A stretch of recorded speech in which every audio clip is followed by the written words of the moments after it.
मुख्यमंत्री फडणवीसांनी कसपटेंशी संवाद साधला। आरोपींना धडा शिकवल्याशिवाय शांत बसणार नाही।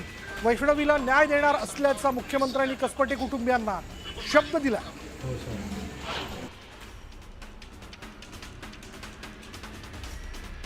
उपमुख्यमंत्री अजित पवारांनी कसपटे कुटुंबाची भेट घेतली। आरोपींविरोधात कठोरात कठोर कारवाई करणार असल्याचं अजित पवारांनी आश्वासन दिलं। तर निलेश चव्हाणचाही शोध घेणार असल्याचं अजित पवारांनी म्हटलं। वैष्णवीला शशांक हगवणेकडून पाईपनं मारहाण करण्यात आली। वैष्णवीला मारहाण करण्यात आलेला पाईप पोलिसांनी जप्त केला। या प्रकरणात आतापर्यंत 12 जणांचा जबाब नोंदवण्यात आला।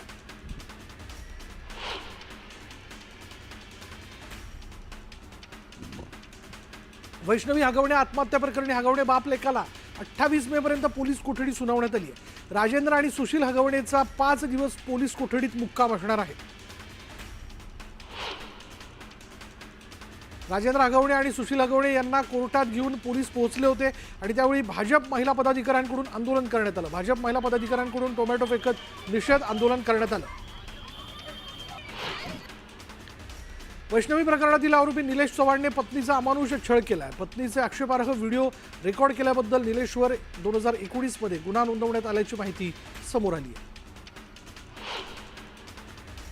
वैष्णवीची आत्महत्या नाही तर तिची हत्या झाल्याचा आरोप कसपटे कुटुंबियांनी केला। तर हगवणे कुटुंबियांकडून आमच्या जीवाला धोका आहे आणि त्यांच्यावर मकोका लावण्याची मागणीही कसपटे कुटुंबियांनी केली। वैष्णवीच्या बाळाला पोलिसांच्या उपस्थितीत वैद्यकीय चाचणी करण्यात आली आणि बापाला झोपेचे इंजेक्शन दिल्याचा आरोप कसपटे कुटुंबियांनी केला। वैष्णवीच्या मृत्यूच्या दुसऱ्याच दिवशी सासऱ्याने एका हॉटेलमध्ये जाऊन जेवणावर ताव मारल्याचा व्हिडिओ समोर आला। राज्यभरात या घटनेमुळे हळहळ व्यक्त होत असताना दुसरीकडे राजेंद्र हगवणे चक्क मटणावर ताव मारत असल्याचा व्हिडिओ व्हायरल झाल्यानं तीव्र संताप व्यक्त करण्यात आला। हगवणे कुटुंबियांनी कसपटे कुटुंबाकडून हुंड्यात घेतलेली 48 लाखांची फॉर्च्युनर कार पोलिसांनी ताब्यात घेतली आणि त्याचबरोबर हगवणेंकडून परिसरात दहशत पसरवण्याचा प्रयत्न सुरू असल्याचा आरोप देखील स्थानिक नागरिकांनी केला। हगवणे कुटुंबावर कडक कारवाई होणार। दोषींवर कठोरात कठोर कारवाई झालीच पाहिजे। पोलिसांना कडक कारवाईच्या सूचना दिल्यात अशी माहिती अजित पवारांनी दिली। वैष्णवी आत्महत्या प्रकरण फास्ट ट्रॅक कोर्टात चाललंच पाहिजे आणि अशा वृत्तीची लोक ठेचून काढणं गरजेचं आहे असं रुपाली ठोंबरेंनी म्हटलं। सप्टेंबर ऑक्टोबरमध्ये राज्यात पालिका निवडणुका होणार असल्याची माहिती मुख्यमंत्री फडणवीसांनी दिली। तर भाजप कार्यकर्त्यांना कामाला लागण्याचे आदेशही फडणवीसांनी दिले। देशात प्रतिष्ठेची समजली जाणाऱ्या मुंबई महापालिका निवडणुकीची जोरदार तयारी महायुतीकडून सुरू आहे आणि महायुती शिंदसेना 227 पैकी किमान 100 जागांवर दावा ठोकणार असल्याचं सूत्रांनी सांगितलं आणि त्यामुळे भाजपच्या पोटात गोळा आल्याची चर्चा। सांगली पोलीस अधीक्षक कार्यालयाच्या नूतन इमारतीचं लोकार्पण आणि विविध विकास कामांचं मुख्यमंत्री देवेंद्र फडणवीसांच्या हस्ते लोकार्पण करण्यात आलं आणि यावेळी सांगली पोलीस दलाला मिळालेल्या नवीन 19 वाहनांचं देखील मुख्यमंत्री फडणवीस यांच्या हस्ते लोकार्पण करण्यात आलं। चंद्रपूर जिल्ह्यात भाजप आमदार सुधीर मुनगंटीवार यांनी अनोखं फिरते तक्रार निवारण कार्यालय सुरू केलंय। गावातच तक्रारीचं निराकरण केलं जात असल्यानं ग्रामस्थांनी समाधान व्यक्त केलं। बच्चू कडूंनी अजित पवारांसह देवेंद्र फडणवीसांवर टीका केली। शेतकरी आणि दिव्यांगांच्या निधीसाठी पैसे नसल्याचं अजित पवार म्हणतात। मात्र त्यांचा स्वतःचा पगार 55,000हून 3.5 लाखांवर गेला। कारण अजित पवार सर्वात गरीब माणूस आहे। तर त्यांनी 70,000 कोटींचा घोटाळा नक्की आपल्या देशात केला होता की दुसऱ्या देशात केला होता असा टोला देखील त्यांनी लगावला। केंद्रीय गृहमंत्री अमित शहा सोमवारी नागपूर दौऱ्यावरती येणार आहेत। नागपुरातील विविध कार्यक्रमांना अमित शहा उपस्थिती लावतील आणि या पार्श्वभूमीवर विभागीय आयुक्त विजयालक्ष्मी बिद्री यांनी तयारीचा आढावा घेतला।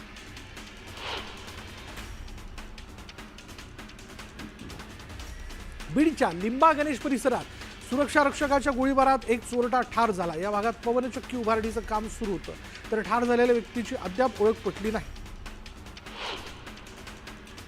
जालना जिल्हाधिकारी कार्यालयासमोर अंगावर पेट्रोल ओतून महिलेनं आत्मदहनाचा प्रयत्न केला। वेळीच पोलिसांनी हस्तक्षेप केल्यानं मोठा अनर्थ टळला। पाझर तलावात संपादित न झालेली जमीन पूर्ववत नावे करण्याची मागणी महिलेने केली आहे। बुलढाण्यात शिवसेनेच्या वतीनं तिरंगा रॅली काढण्यात आली। भारतीय जवानांच्या शौर्याला सलाम करण्यात आला आणि यावेळी केंद्रीय मंत्री प्रतापराव जाधव उपस्थित होते। सिंधुदुर्गच्या वेंगुर्ला तालुक्यातील सातारडा इथल्या सेंट्रल बँक इंडियाच्या ब्रांचला लागलेली आग आटोक्यात आलेली आहे आणि या आगीत बँकेतील कागदपत्र जळून खाक झाली. मात्र घटनास्थळी अग्निशमन दल पोहोचण्यास उशीर झाल्यानं स्थानिकांनी नाराजी व्यक्त केली. कराडच्या तासवडे MIDCतील कंपनीतून 6 कोटी 35 लाखांचं कोकेन जप्त करण्यात आलं. या कारवाईबाबत पोलिसांकडून गोपनीयता बाळगली जात असल्याची चर्चा सुरू असून 2 दिवसांपासून कारवाई सुरू असल्याचं सांगितलं जातं.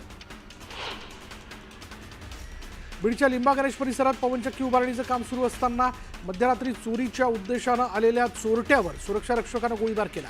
या गोळीबारात चोराचा जागीच मृत्यू झाला आणि या प्रकरणी पोलिसांकडून अधिकचा तपास सुरू आहे. नाशिकच्या सातपूर परिसरात वाहनांची तोडफोड करण्यात आली. अज्ञात व्यक्तीकडून वाहनांच्या काचा फोडून दहशत माजवण्याचा प्रयत्न करण्यात आला. किल्ले रायगडावर जाणारा पायी मार्ग 28 आणि 29 मे रोजी पर्यटक आणि प्रवाशांसाठी बंद राहणार आहे. या दरम्यान डोंगरावरील दरडी दगड काढण्याचं काम केलं जाईल. राज्यात कोरोनाचे रुग्ण आढळत असल्यानं जिल्हा आरोग्य प्रशासन अलर्ट मोडवर आलंय. RT-PCR कार्यान्वित करण्यात आलेले असून स्वतंत्र वॉर्डची देखील व्यवस्था करण्यात आली आहे. नागरिकांना काळजी घेण्याचं आवाहन करण्यात आलं.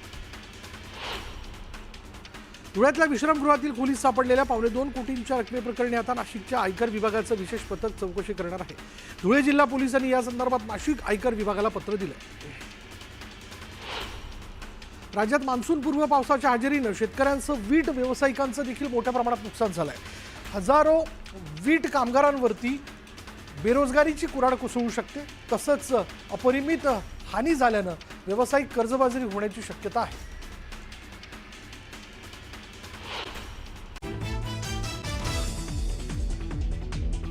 मुख्यमंत्री फडणवीसांनी साधला कसपटेंशी संवाद. आरोपींना धडा शिकवल्याशिवाय शांत बसणार नाही. वैष्णवीला नक्की न्याय देऊ, मुख्यमंत्र्यांनी दिला शब्द.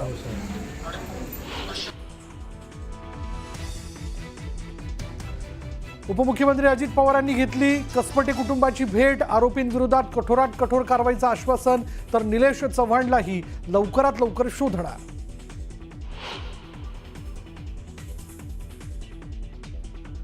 वैष्णवीला शशांक हगवणेकडून पाईपनं मारहाण. वैष्णवीला मारहाण करण्यात आलेला पाईप पोलिसांकडून जप्त. आतापर्यंत 12 जणांच्या साक्षी नोंदवल्या. पिंपरीमधील वैष्णवी हगवणे आत्महत्या प्रकरणी हगवणे बाप लेकाला 28 मे पर्यंत पोलीस कोठडी. राजेंद्र आणि सुशील हगवणेचा 5 दिवस पोलीस कोठडीत मुक्काम.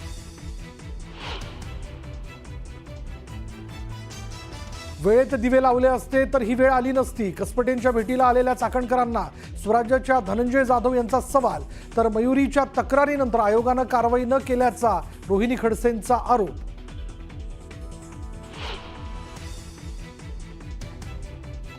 सप्टेंबर-ऑक्टोबरमध्ये पालिका निवडणुका होणार. भाजप कार्यकर्त्यांना कामाला लागण्याच्या मुख्यमंत्री फडणवीसांचे आदेश.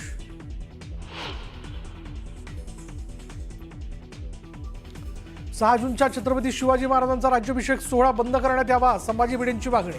भिडेंच्या वक्तव्याविरोधात मराठा क्रांती मोर्चा आक्रमक. दिसेल तिथं तोंडाला काळे फासवण्याचा इशारा.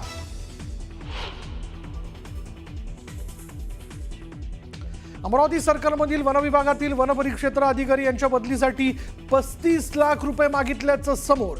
वनपरिक्षेत्र अधिकाऱ्यांची धक्कादायक ऑडिओ क्लिप व्हायरल. गडचिरोलीत 4 माओवाद्यांचा खात्मा. भामरागडमध्ये C-60 कमांडोंची धडाकेबाज कामगिरी. घटनास्थळावरून मोठा शस्त्रसाठा जप्त. पाकिस्तानच्या विमानांसाठी भारताचं हवाई क्षेत्र 23 जूनपर्यंत बंद. पाकिस्तानसाठी हवाई क्षेत्र बंद ठेवण्याचा भारताचा निर्णय.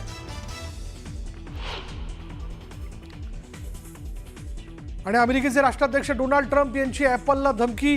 अमेरिकेत आयफोनचं उत्पादन न केल्यास 25% कर लावणार. भारतात किंवा इतरत्र आयफोन न बनवण्याचंही आवाहन.